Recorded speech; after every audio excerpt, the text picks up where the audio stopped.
Buenas tardes, mi querida familia. La semana pasada comenzamos una nueva serie sobre el matrimonio y vamos a estar en esta serie todo el capítulo 7 de la primera carta a los Corintios. En esta ocasión nos hemos empezado a adentrar en los primeros 7 versos de esta carta, de este capítulo en esta carta. Y como dije con anterioridad, en estos 7 versos, los temas son el celibato y la soltería, del cual estuvimos aprendiendo la semana pasada. El segundo tema es el sexo en el matrimonio, del cual estaremos hablando hoy. Y por último, la abstinencia sexual en el matrimonio, de la cual estaremos hablando la próxima semana. Estos son temas que típicamente en las iglesias no se tocan, son un tabú. Pero mi perspectiva con respecto a la palabra de Dios es la misma que un gran teólogo dijo: ay de mí si no predico todo el concilio de Dios. Así que cuando de la palabra de Dios se refiere, o la asimilamos y la aprendemos toda, o nada. Tan importante son los temas de la salvación, los temas de los atributos de Dios, como estos temas. Así que comenzamos.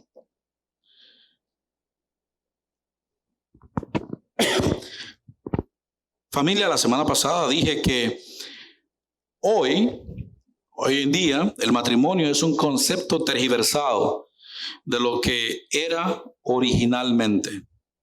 Cuando dije esto, hice una gran aclaración de la cual Jesús también habló cuando lo cuestionaron sobre el divorcio. Voy a repetir lo que yo dije la semana pasada. Lo que dije fue lo siguiente: el tiempo de la soltería no solo está definido por la madurez sexual del individuo, sino la madurez emocional y de carácter, ya que la Escritura dice en Génesis 2:24, esto explica por qué el hombre deja a su padre y a su madre y se une a su esposa y los dos se convierten en uno solo. Por su parte, nuestro Señor Jesucristo también hondó en este asunto. En Mateo capítulo 19, versos 4 y 5, Jesús respondió cuando lo cuestionan acerca del divorcio. Él dijo: ¿no han leído las Escrituras? Allí está escrito que desde el principio Dios los hizo hombre y mujer, y agregó: esto explica por qué el hombre deja a su padre y a su madre y se une a su esposa y los dos se convierten en uno solo. Familia, este es el origen del matrimonio, pero también el origen del sexo en el matrimonio. Lo que quiero decir es que tanto el matrimonio como el sexo dentro del matrimonio fueron concebidos en la mente de Dios en la eternidad pasada, con el propósito único de hacerlo para la felicidad del ser humano.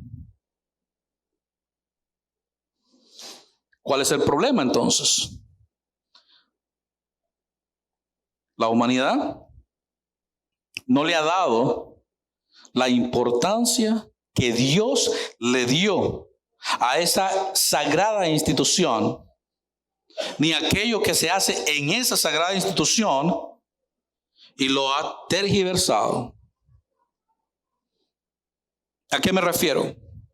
A que me refiero que Dios primero instituyó el matrimonio. Dios creó a Adán y luego crea a Eva. Y no quiero sonar machistas, mi querida familia, pero la razón por la cual Dios creó a Eva fue para suplir la necesidad de Adán.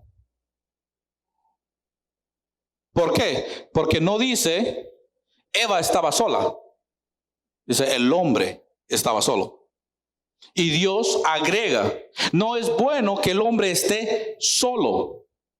Le haré ayuda ideal para él. Vuelvo y repito, no quiero sonar machista, estoy repitiendo lo que la Biblia dice.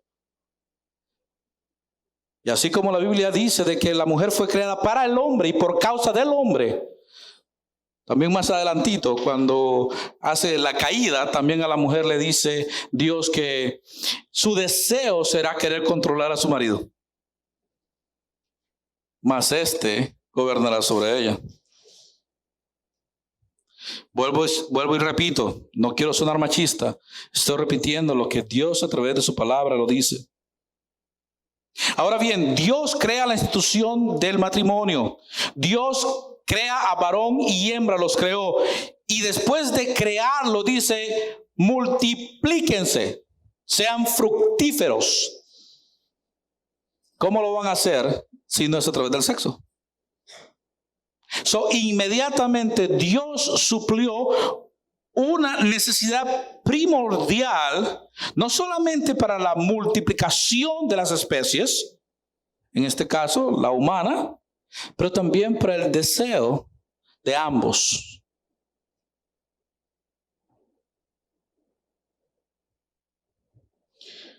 En la sociedad en que vivimos, las cosas se invierten. Probemos el sexo primero y después veamos a ver si nos casamos. Probemos primero a ver si compaginamos y después ahí veamos qué pasamos. Esto está como que si nosotros fuéramos a un dealer y le digamos al dealer, bueno, me presta el carro por un par de años y después yo veré si lo compro. ¿Sabe lo que me va a decir el dealer? Váyase de acá. O lo compra o no lo compra. O se mete y se compromete en esta relación, o mejor camine que hay otro que se va a encargar de esto. Va a haber otro interesado.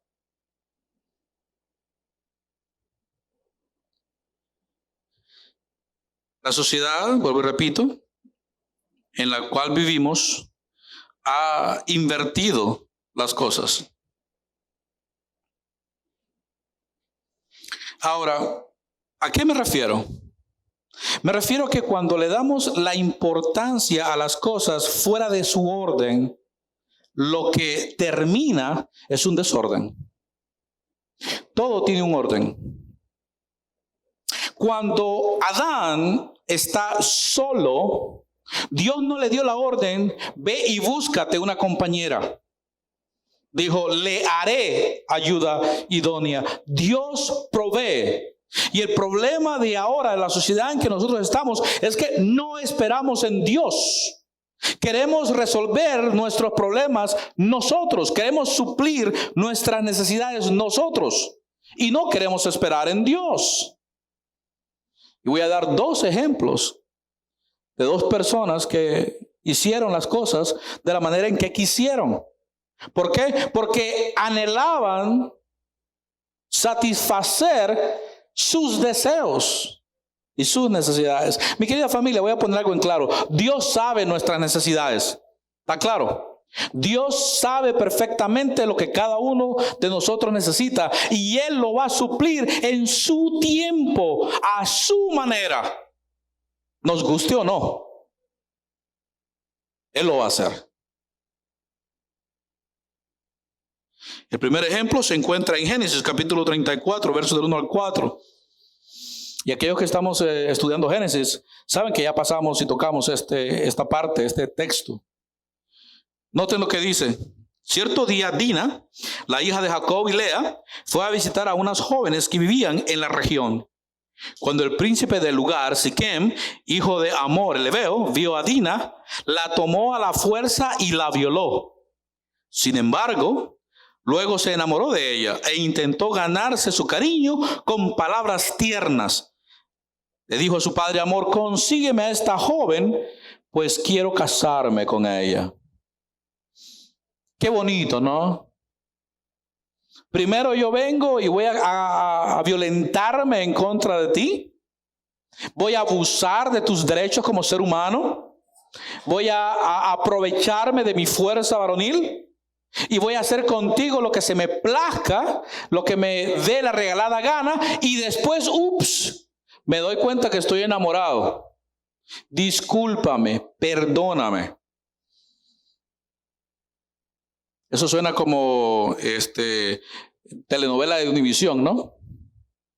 Viene el hombre, entra a la casa y golpea, le da tremenda paliza a la mujer y después quiere llevarle rosas y decirle, ay, perdóneme.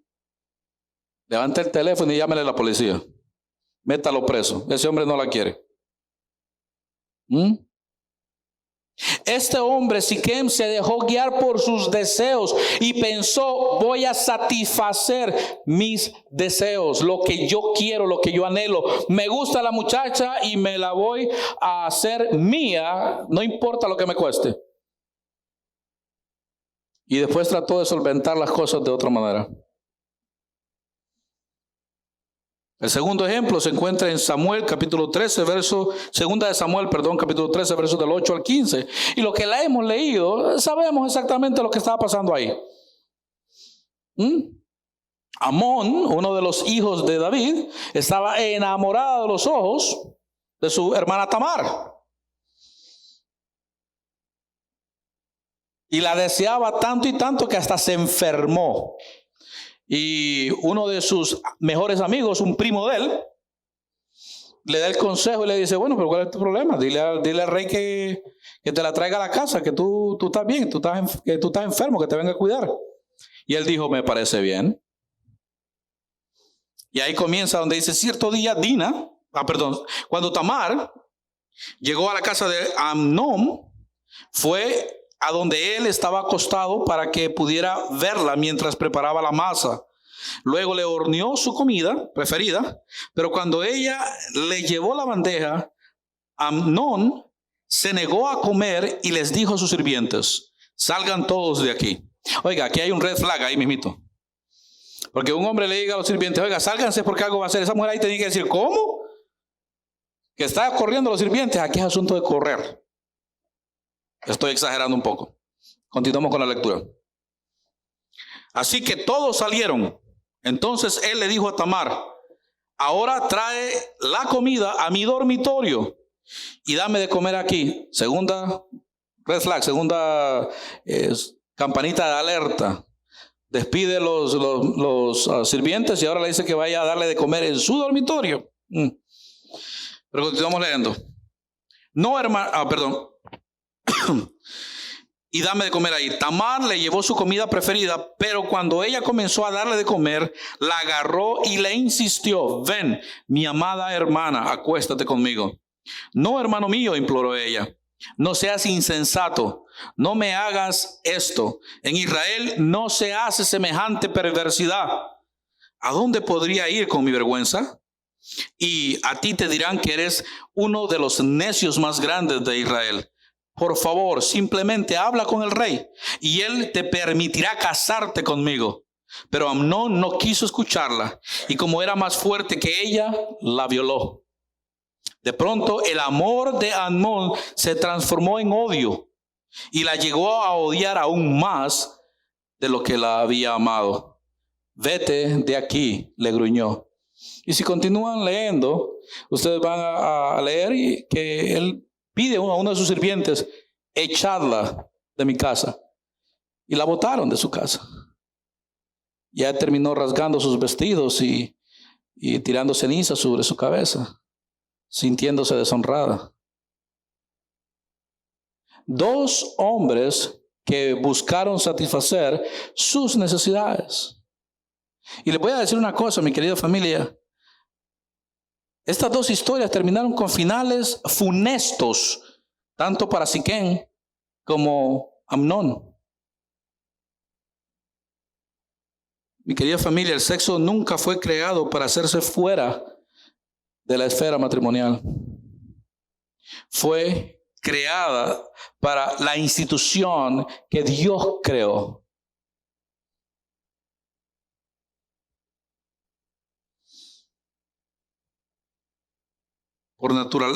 Por nuestra naturaleza pecaminosa, es que nosotros terminamos haciendo cosas que Dios nunca intentó que nosotros hiciéramos. El texto, Romanos capítulo 8, verso 7. La escritura dice, pues la naturaleza pecaminosa es enemiga de Dios siempre. Nunca obedeció las leyes de Dios y jamás lo hará. Cuando al matrimonio me refiero, y vamos a tocarlo un poquito más adelante, es aquel que Dios estableció, al que Dios une, no aquel hombre lo une. Y en eso tenemos que estar claros. Volvamos entonces al texto. Mi querida familia, la naturaleza pecaminosa, al no querer obedecer los deseos de Dios, o los estatutos de Dios, o las leyes de Dios, o los designios de Dios, entonces crea o fabrica los suyos propios. La escritura dice en Gálatas capítulo 5, versos del 19 al 21. Cuando ustedes siguen los deseos de la naturaleza pecaminosa, los resultados son más claros. Y entonces comienza la lista. Inmoralidad sexual. Y ya hemos hablado de lo que es la inmoralidad sexual. La impureza. Pasiones sensuales. Idolatría, hechicería, hostilidad, peleas, celos, arrebatos de furia, ambición egoísta, discordias, divisiones, envidias, borracheras, fiestas desenfrenadas y otros pecados parecidos. Y entonces viene la advertencia. Permítanme repetirles lo que les dije antes. Cualquiera que lleve esa clase de vida no heredará el reino de Dios. Note claro cómo Pablo dice, no es aquel que peque o cometa uno de estos pecados. Dice, cualquiera que lleve esta clase de vida.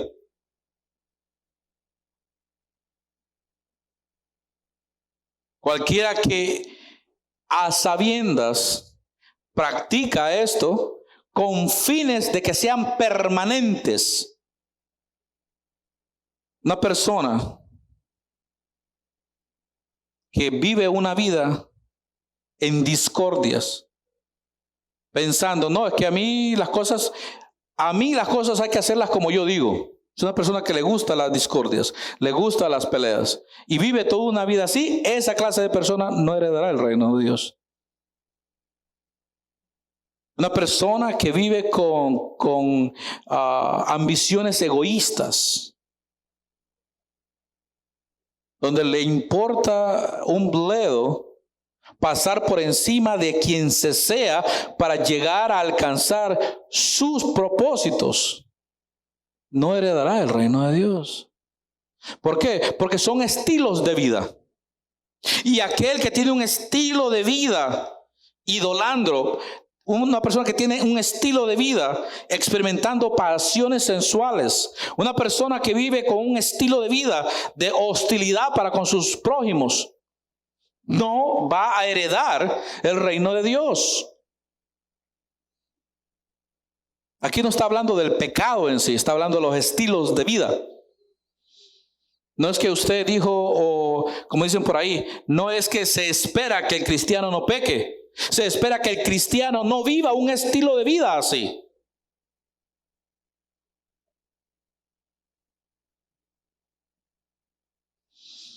Familia, ya aclarado este punto, regresamos a lo que aquí Pablo está tocando. Y volvemos entonces al tema del matrimonio y la actividad sexual dentro del matrimonio.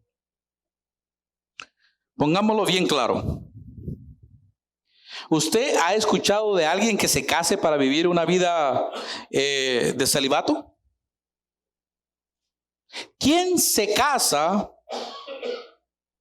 para decir, bueno, mi querido cónyuge, ya me casé contigo, pero usted en su cuarto y yo en el mío? ¿Quién se casa para vivir una vida así? ¿Qué aprendimos del Génesis? Por esta razón el hombre dejará a su padre y a su madre, se unirá a su mujer y serán los dos una sola carne, serán una sola persona. Nadie se casa para vivir una vida célibe. Absolutamente nadie. El celibato no es un estándar de vida o una calidad de vida superior a la de la persona casada. Aquel que tiene el don de abstinencia, que se quede célibe, pero no se case porque le va a desgraciar la vida a otra persona.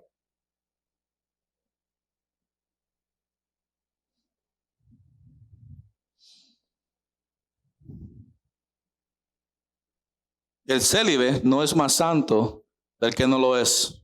El célibe no es más siervo o sierva de Dios de los que son casados. Y aunque alguien argumente, pastor, son tiempos biológicos y sociales diferentes de los de antes, yo digo como dijo Cristo. Esto explica por qué el hombre deja a su padre y a su madre, se une a su esposa y los dos se convierten en uno solo. Si no te casaste con la intención de satisfacer los deseos de la persona con la que te casaste para desgraciarle la vida a otra persona.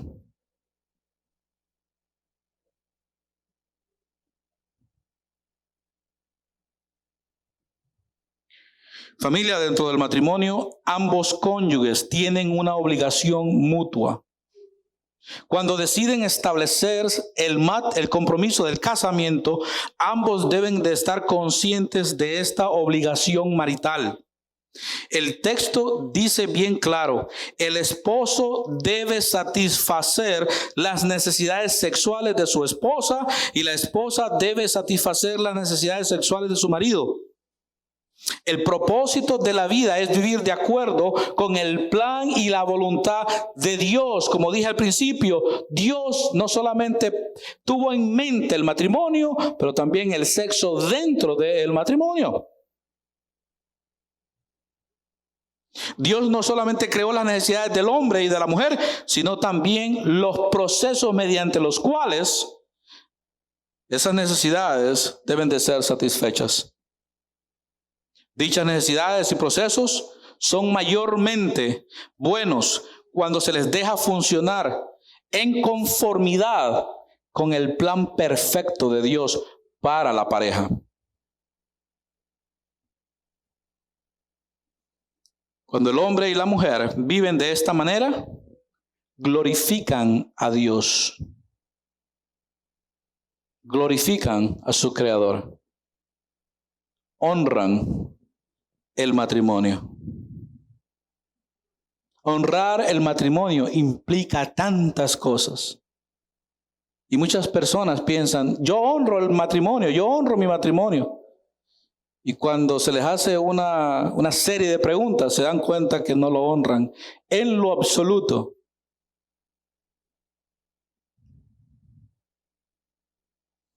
Familia, citas como Génesis 2:24 y Mateo 19:5 nos recuerdan de la importancia del sexo dentro del matrimonio. Estos pasajes se refieren a la cópula sexual entre el esposo y la esposa. Entre el relato de la creación que nos ofrece la cita en Génesis y la interpretación que nuestro Señor Jesucristo le dio en Mateo,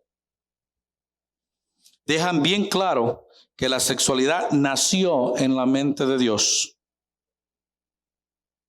La sexualidad fue idea de Dios. El coito como acto y experiencia es parte del plan de Dios para el hombre y la mujer en el matrimonio.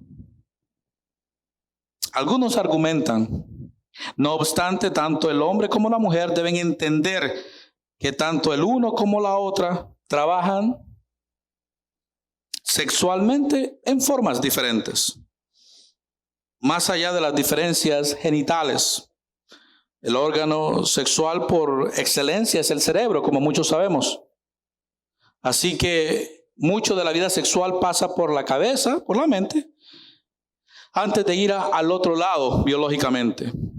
Y el impulso sexual en el hombre tiene un componente que es tanto interno como externo, mientras que la mujer es solo externo. Para ser más precisos, el hombre produce constantemente y acumula una gran cantidad de espermatozoides, mientras que la mujer no produce constantemente ni acumula óvulos. Por esto el hombre, en rigor, no necesita un estímulo externo, pero la mujer sí. Ese es el argumento de muchos. ¿Para qué? Para decir, no necesariamente uno puede complacer al otro.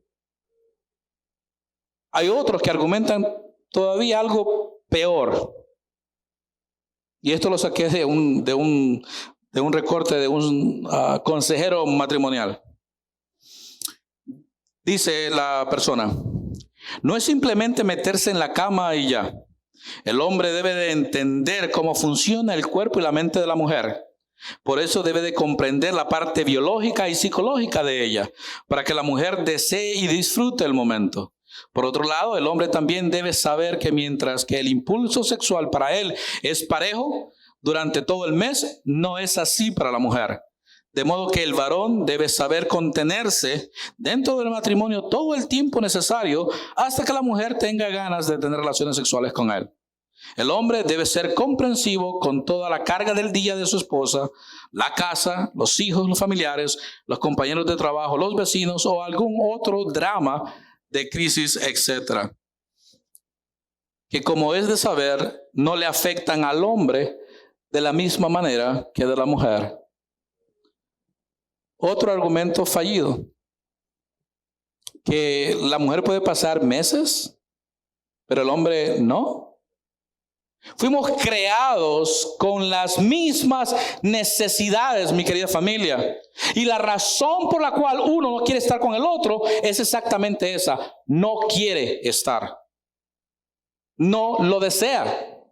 No lo apetece. Y la pregunta del millón es, entonces, ¿para qué se casó?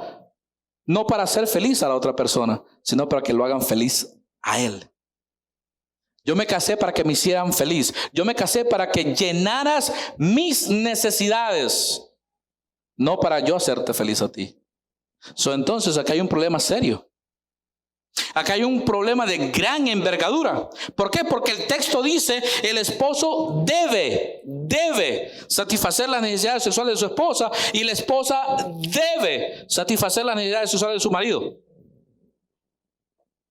Y entonces le agrega el siguiente, la esposa le da la autoridad sobre su cuerpo a su marido y el esposo le da la autoridad sobre su cuerpo a su esposa. Aquí hay un asunto de compromiso. Y cuando se rompe eso es porque nunca hubo una intención de darle la autoridad al otro. Y por eso es que muchos matrimonios viven fracasados. Viven en la ruina y siguen juntos, viviendo una vida de apariencias. ¿Por qué? Porque se casaron con la intención egocentrista de que el otro viviera para él, pero él no estaba dispuesto a vivir para el otro. Esa es la razón. Y ese no es un matrimonio unido por Dios. Ese fue un matrimonio unido por nosotros mismos, para buscar la satisfacción de nosotros. Y ese es un matrimonio que nunca va a honrar y glorificar a Dios en lo absoluto.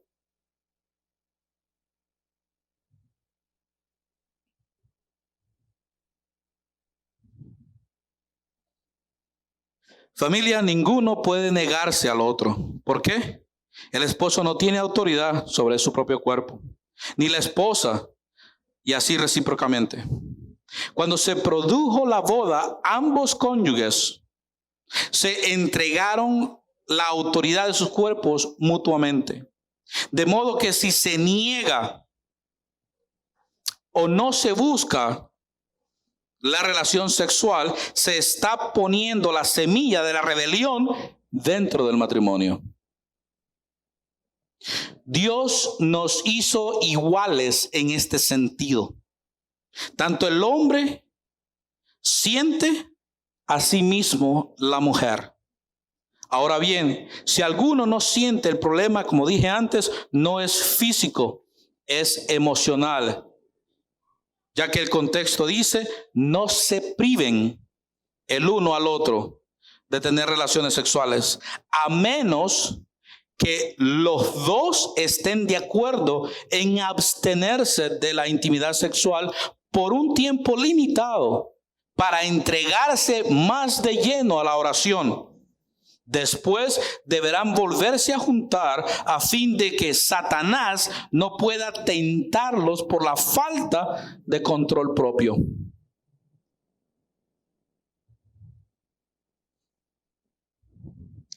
Ahora, ¿cómo congeniar esta realidad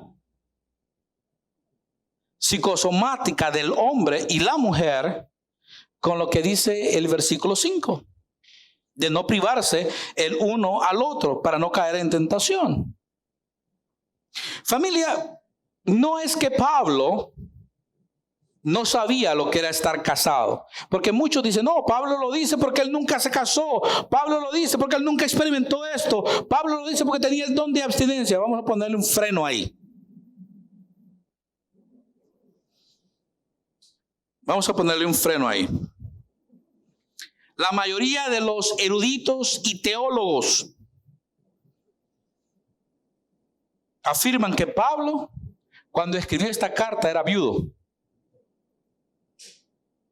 Y que Dios le otorgó el don de abstinencia porque él quería dedicarse en cuerpo y alma al ministerio. Lo dicen por la cita que vamos a leer más adelante y por una cita en Filipenses. Como todos sabemos, Pablo era un fariseo. Y para ser fariseo y miembro del grupo de los fariseos, tenías que haber estado casado. Si no, no eras aceptado dentro de ese gremio. Y Pablo, en su carta a los Filipenses, capítulo 3, versos del 5 al 6, les dice a ellos: fui circuncidado cuando tenía 8 días de vida. Soy un ciudadano de Israel, de pura cepa, y miembro de la tribu de Benjamín. Un verdadero hebreo como no ha habido otro. Noten, fui miembro de los fariseos, quienes exigen la obediencia más estricta de la ley judía, incluyendo estar casados para pertenecer al grupo de los fariseos. Dice, era tan fanático que perseguía con crueldad a la iglesia y en cuanto a la justicia, obedecía a la ley al pie de la letra. Por lo tanto, si él sabía que había que estar casado para estar en el grupo de los fariseos, él estaba casado. No se menciona a su esposa en lo absoluto por motivos que no lo sabemos. Pero cuando Pablo toca temas del matrimonio, los toca como que él experimentó eso. Porque él lo experimentó, él estuvo casado. Pero él decide, y vamos a tocar el tema de los viudos más adelante, quedarse solo para dedicarse directamente al ministerio. Y luego en el texto, más adelante, dice, sin embargo, quisiera que todos fueran solteros igual que yo. Esta expresión no implica que nunca él hubiera estado solo todo el tiempo o que no se hubiera casado, sino que la expresión simplemente dice que en ese momento él estaba solo. Cuando regresamos a lo dicho por Pablo concerniente a lo de no privarse para no caer en tentación, ahí el apóstol está dando instrucciones más allá de lo biológico. Es que el uno y el otro deben de tener regularmente relaciones sexuales con un propósito definido. Lo que aquí Pablo simplemente dice es que dentro del matrimonio, dentro de esa institución instituida por Dios, pueden haber lapsos donde no se debe de tener como de acuerdo entre ambos cónyuges para dedicarse de lleno a la oración, a la intimidad con Dios. no es porque el sexo sea inmundo y de que al tenerlo te hagas menos santo o que te aparta de la presencia de Dios. No. Sino que por ese periodo de tiempo tú decides dedicarte más tiempo a la intimidad con Dios. Pero es un periodo de tiempo corto. ¿Para qué? Para volvernos a unir. ¿Por qué? Porque el que se casó no se casó para vivir célibe. Se casó para satisfacer las necesidades de otro y que el otro le satisfaga las necesidades a él. Si no, no se hubiera casado. Se hubiera quedado mejor solo.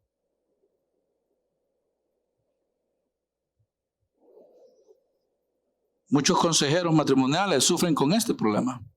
Cuando le llegan parejas y, ay, es que él no me entiende. O otros, es que yo trabajo demasiado. Esas no son excusas. La Escritura dice, debe. Si trabajas demasiado, trabaje menos. ¿Le duele la cabeza? Tómese una píldora. Pero haga algo y cumpla su deber. Y su deber no tiene que estar basado en una obligación, sino tiene que estar basado en una emoción que usted tiene para con su cónyuge. Y esa emoción es el amor que usted le tiene. Si usted lo ama, lo va a hacer. Si no lo ama, ni le va a importar tres pepinos. Y eso va para ambos cónyuges, tanto para el hombre como para la mujer. Vuelvo y repito, esto es para ambas partes y de mutuo acuerdo. Ahora bien, si no están de acuerdo ambos, no se puede hacer, porque no habrá bendición por parte de Dios. Y si se hace estando de acuerdo ambos, deben entender que deben de hacerlo por un corto tiempo. Cuando uno de los cónyuges viola esto, rompe principios espirituales y queda expuesto innecesariamente a las garras de Satanás y sus demonios.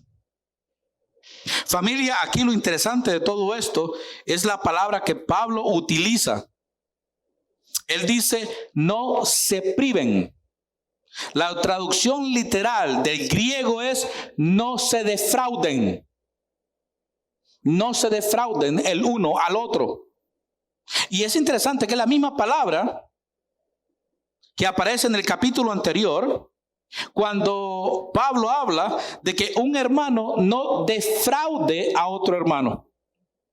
Ya sea por codicia, por celos o por cualquier otra cosa. Es la misma palabra en griego que él utiliza en el capítulo 6. Lo está utilizando ahora. No se defrauden.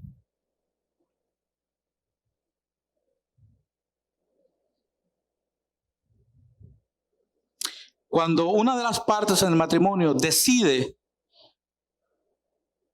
unilateralmente privarse de tener relaciones sexuales por cualquier motivo más allá de lo biológico, está defraudando a su cónyuge.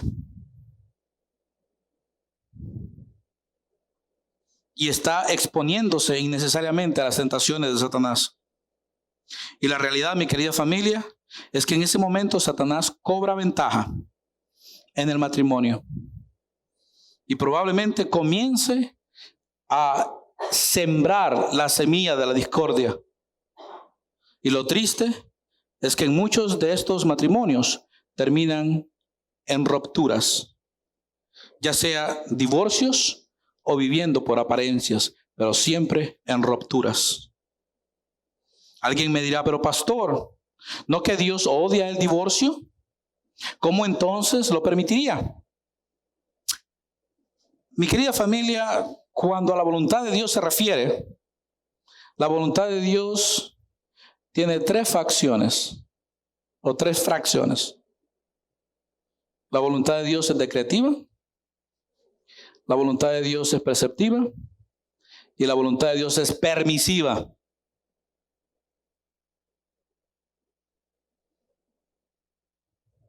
Dios ama, cuida y prohíbe el divorcio en el matrimonio que Él unió. Mateo 19:6 es el texto. Jesús respondió: ¿no han leído las escrituras? Ahí está escrito que desde el principio Dios los hizo hombre y mujer, y agregó: esto explica por qué el hombre deja a su madre y a su padre, a su padre y a su madre, se une a su esposa, y los dos se convierten en uno solo. Como ya no son dos sino uno, que nadie separe lo que Dios ha unido. La realidad es que, como dijo el sabio Salomón en el Salmo 127:1, si el Señor no construye la casa, el trabajo de los constructores es una pérdida de tiempo. Si el Señor no protege la ciudad, protegerla con guardias no sirve para nada. Si Dios no es el que unió ese matrimonio, de nada sirvió ese matrimonio.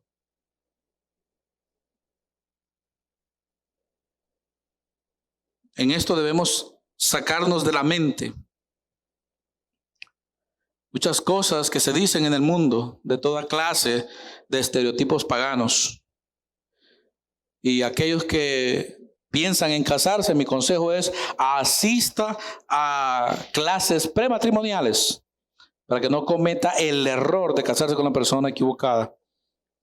Y si usted está teniendo problemas de matrimonio, busque consejería matrimonial para ya sea que se restaure el matrimonio o que lleguen a las conclusiones que deben de llegar y entender que ese matrimonio no vino de Dios y cada quien agarrar por su lado.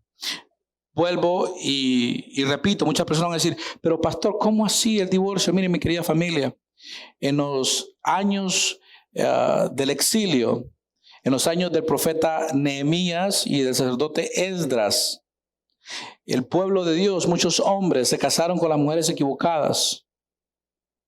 Y por haberse casado con las mujeres equivocadas, Dios se enojó con el pueblo y ordenó un divorcio masivo, donde miles de matrimonios tuvieron que separarse. Y si no me cree, léase el capítulo 10 del libro de Esdras. ¿Por qué? ¿Por qué Dios ordenó eso? Porque a Dios no le gusta el yugo desigual. Y usted va a decir: sí, pero los dos eran cristianos. Se defraudaron porque ninguno de los dos se casó por las razones correctas, por el amor que debe de haber por parte de uno para con el otro, por el deseo de, por ese amor, hacerle feliz, hacerle más fácil la vida al otro, incluyendo la sexualidad. Con esto termino. Es mi oración, es mi petición para mi Señor, que entendamos la importancia del sexo en el matrimonio y cómo esto ayuda a que todo funcione bien, ya que Dios, el diseñador del matrimonio, no solo pensó en el matrimonio, sino también pensó en el sexo como parte esencial del matrimonio. Que Dios nos continúe bendiciendo, dándonos la claridad y el entendimiento de las cosas para honrar el matrimonio de la manera en que Dios quiere que lo honremos. Oremos. Mi amado Señor, en el nombre y por el poder que está en ese nombre que ha sido otorgado para todo, para que en ese nombre toda rodilla un día se doble. En el nombre de Jesús y por el poder del Espíritu Santo que sé que mora en cada uno de aquellos que por la fe y por la gracia han venido a entender tu evangelio, han entendido su estado pecaminoso, se han arrepentido de su vida, le han pedido perdón de todo corazón a Dios en el nombre de Jesús y han comenzado a caminar una vida para la gloria y la honra de aquel que los salvó. Que cada uno de ellos, que cada uno de nosotros entendamos las importancias de lo que es honrar al Trino Dios. La importancia de glorificar al Trino Dios, de vivir una vida, como dijo Pablo, para la gloria de Dios. Permite, Señor, que nos transformemos en cristianos que buscan tu gloria y tu honra por encima de todas las cosas. Mi amado Dios, gracias por hablarnos a través de tu palabra. Gracias por exhortarnos a través de tu palabra. Y permite, Señor, que tu palabra entre en nuestra mente, en nuestro corazón, para que transforme nuestra manera de pensar, de sentir y actuar. Que nos transformemos, Señor, en cristianos que vivirán una vida en este peregrinaje al cual nos has llamado para la gloria tuya, mi Dios. Glorifícate en tu pueblo, mi amado Padre. Todo esto te lo pido por los méritos de Cristo Jesús. Amén y amén.